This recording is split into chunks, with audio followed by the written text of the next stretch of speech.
Back to back movies తో ప్రభాస్ తీసుకుపోతున్నాడు. కల్కి సినిమాతో బ్లాక్ బస్టర్ అందుకున్న ప్రభాస్ ఇప్పుడు రాజాసాబ్ సినిమాతో రాబోతున్నాడు. ఈ మూవీ తర్వాత సీతారామం డైరెక్టర్ హను రాఘవపూడితో సినిమా తీయబోతున్నాడు. ఈ మూవీ పూజా కార్యక్రమం లాంఛనంగా ప్రారంభమైంది.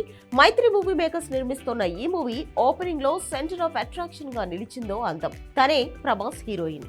అయితే ఇంతకు ముందెప్పుడు చూసిన ఫేస్ కాదు. వేరే భాషల్లో కూడా నటించినట్టు లేదు. అందుకే ఎవరికీ పెద్దగా తెలియలేదు.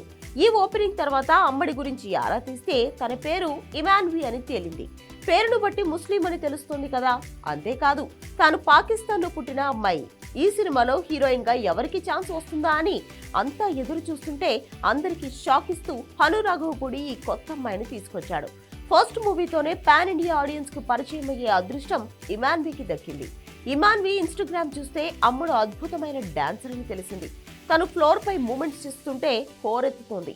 ఓపెనింగ్ రోజున చీరకట్టులో సంప్రదాయంగా కనిపించిన తనలో ఇంత గ్రేట్ డాన్సర్ ను చూసి ఆశ్చర్యపోతున్నారంతా. ప్రేమం సినిమాలో సాయి పల్లవి సడన్ గా డాన్స్ వేస్తే ఎలా షాక్ అయ్యారో అచ్చమ అలా అన్నమాట. హైలైట్ ఏంటంటే తను మంచి కొరియోగ్రాఫర్ కూడా.